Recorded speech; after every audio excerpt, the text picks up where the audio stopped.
So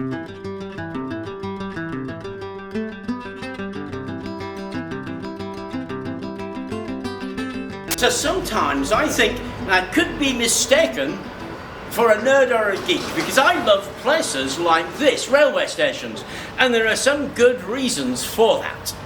They were designed and built with a specific objective in mind. They were designed to last. These days we might think of it as overbuilding or over-engineered, but they were meant to last for hundreds of years, and that's exactly what they did. Now this ethos didn't just include the big old chunky engines and steel rails, it actually ran to everything, including things like baggage carriers and hand trucks. Of course your first reaction might be, well in them days they built things to last, but they built things to last because they had to. These days of course, not everything has to be built to last. You need to think when you're designing something, is it going to last? Does it have to last? What job does it have to do? And that's what you can see in a place like a railway station. Now there are lots of reasons you would want to make something that isn't made to last. One of the main reasons is cost. It's cheaper. Another one would be ease of manufacture, and something like this is a fine example of that. It's actually right there. It's the hinge.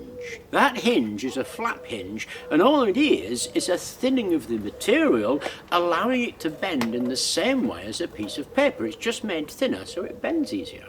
Something like this has to be cheap because this is little more than packaging, and that hinge will last maybe 200 openings and closings, and that's all it needs to do, because it also needs to be cheap and easy to manufacture, and that would be one injection mold. Of course, hinges like that are stunningly easy to make in something like Tinkercad. Okay, we're back in Tinkercad. We're on our work plane, have placed our ruler, we can create our hinge. Now to create the hinge we're going to use the block primitive to define the area of material, and let's say we're going to make that 50 by 100 and we'll make that 1mm thick. Now this in itself will act as a hinge. If we glued that onto something, this piece of material would fold somewhere between the middle, because we really want to restrict it so that we get it to fold where we want it to fold. So we need to thicken up some of this material. So to do that, let's use another block primitive. And this time we need to make it the same thickness, obviously, 50. We're going to make it 3mm high, so it's thicker than this material here.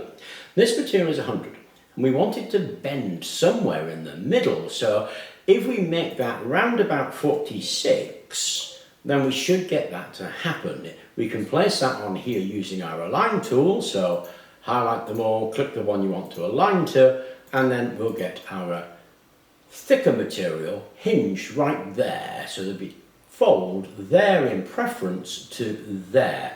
If we duplicated that and put that here, then we would get a functioning hinge, but we can neaten that up a little bit if we use this primitive here. This primitive is a right angle triangle. So if I make that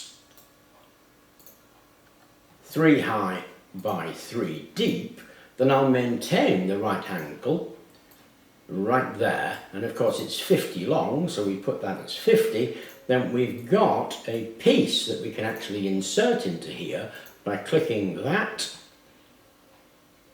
Get rid of that so I can see it. Shift key, click that, and then again we can align it to here. So we can align it there and there. Now if we have a look at that, we can see that that actually is hidden a little bit by burying itself in there. There it is. So we need to move that up 3. Use the arrow key, making sure that this setting is at 1 and 1, 2, 3. If we hit the key, a shift key, and click on the other one, we can then unite those two and we get one piece that is making a 45-degree angle. We need to repeat that and then rotate that around. So home key, click that, copy it, shift key, align it, this time to the top edge here, and then when we click on that we can rotate that 180 degrees round, and we can have a look at this edge here.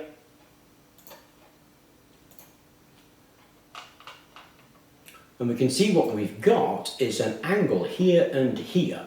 So now it will bend preferentially at the thinner part, and these will stop it closing more than 45 degrees or 90 degrees in total, which will make us an L-shaped hinge. Now, if you feel that that's a bit too thick at 1mm, of course, we can reduce the thickness of that to, say, 0.5 of a millimetre. What will happen there is we'll get a hinge that won't last as long, but will be easier to use when it's in use. Now, if we highlight those and we merge all of those together, there's our completed hinge ready to print. So let's print it. And when you print it off, this is what you'll get. Now, if you put a bit of pressure on there, of course, it's going to bend along that hinge line that we created. Now, this is made from PLA, so it won't take many bends until that snaps. It's very material dependent. If you use a stronger material, like, say, TPU or nylon, then you'll get an awful lot of bends out of it. From something like PLA, you'll only get a few bends out of it before it begins to snap. But it is an astonishingly easy and quick way to make a hinge. Of course, something like this just won't last. It's going to break. And there's this argument that can be made to say that things in the past were better made because they lasted. Well, the problem with that is, of course, the things that we've got that were made in the past are the things that were made to last. They lasted, and we've got them now to say, hey, look, aren't they well made? But in the past, they also made things that weren't made to last because they had the same constraints of cost and manufacture. So this has a whole lot of uses. Now, it's not only restricted to a flap hinge like this. Brigham Young University have done a lot of research into this kind of work, and this forms the basis of that work, creating things that they're calling compliant mechanisms.